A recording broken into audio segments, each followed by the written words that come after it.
सांगली महापालिका मुख्यालय इमारतीला लागून प्रतापसिंह उद्यान समोर फुटपाथवरती सुमारे 8 ते 9 भेळचे गाडे लागतात। सायंकाळपासून या ठिकाणी भेळ खाण्यासाठी तसेच प्रतापसिंह उद्यानमध्ये नागरिकांची ये-जा असते। भेळगाड्यांसमोर वाहने रस्त्यावर पार्क होत असल्यामुळे वाहतुकीस अडथळा निर्माण होतो। या संदर्भात तक्रार आल्यानंतर आयुक्त सत्यम गांधी यांनी फुटपाथवरील भेळचे गाडे हटवण्याचे आदेश दिले। उद्यानाच्या बाहेर भेळगाडे व खाद्यपदार्थ विक्रेत्यांनी लोकांनी तेथे गाड्या लावू नयेत म्हणून महापालिकेने स्वतःच्याच आरोग्य विभागाच्या घंटागाडी, अतिक्रमण विभागाच्या गाड्या तेथे आणून लावल्या तरी या लोकांना व्यवसाय करण्यास मज्जाव केलेला जात आहे।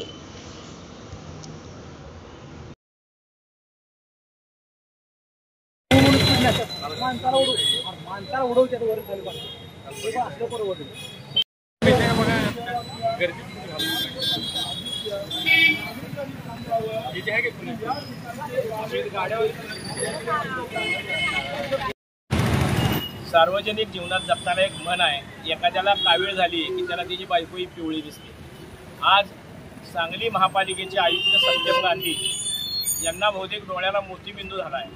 त्यांना शहरातल्या मोठमोठ्या बिल्डिंगचं पार्किंग दिसत नाही, मोठमोठ्या जागांच्यावर केलेलं अतिक्रमण दिसत नाही, जिथं मोठ्याने इमले उभा राहत आहेत त्यांचे रस्त्यावर पडलेले कचरा, रस्त्यावर पडलेली वीट वाळू खडे दिसत नाही। यांच्या फालतू वागण्यामुळं काल एका महिलेचा कोल्हापूर रोडला डबऱ्यात पडून तिच्या अंगावर एसी जाऊन जीव गेला आहे। या लोकांच्या नागरी समस्यांच्याकडे लक्ष द्यायचं सोडून अधिकृत लायसनधारक असणारे भेळवाले, अधिकृत लायसनधारक असणारे प्रतापसिंह उद्यानच्या बाहेर असणारे विक्रेते यांच्या पोटावर लाथ मारायची, यांची उपजीविका थांबवायची, नेमकं यांचा हा हेतू काय आहे हे कळत नाही।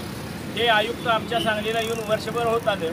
या माणसाला सांगलीतला कुठला चौक कुठं हे माहीत नाही, मात्र यांचे डोळे कोण आहेत, यांचे कान कोण आहेत आणि हे जरी दुसरे सांगत असले तर ह्यांना स्वतःचा IAS अधिकारी म्हणून स्वतःचं काही मस्तिष्क आहे का नाही असा प्रश्न पडण्यासारखा एक पोरखेळ आज त्यांनी या महापालिकेच्या प्रतापसिंह उद्यानच्या समोर करून ठेवलेला आहे। या प्रतापसिंह उद्यानच्या गेटवर उद्यानात जायला नागरिकांना मज्जाव केलेला या घंटागाड्या तुम्ही पाहत असाल। ज्या घंटागाड्या इथं लावलेल्या आहेत, ज्या कचऱ्याला दिवसभर वापरल्या जातात, रस्त्यावर बेकायदेशीरित्या मेलेली जनावरं जी आहेत, मोकाट सुटणारी जनावरं, जी मेलेली जनावरं, कुत्री, मांजरं, डुकरं ज्या गाडीतनं उचलून नेऊन टाकली जातात, अशा सगळ्या गाड्या महापालिकेच्या इथं आणून लावलेल्या आहेत। लोकांच्या उपजीविकेला उपस्थित असणारे यातले भेळवाले, इथले खाद्यपेय विक्रेते यांनी इथे गाड्या लावू नये। फक्त स्वतःचा वैयक्तिक इगो नेमका असला कसला स्वाभिमान आहे।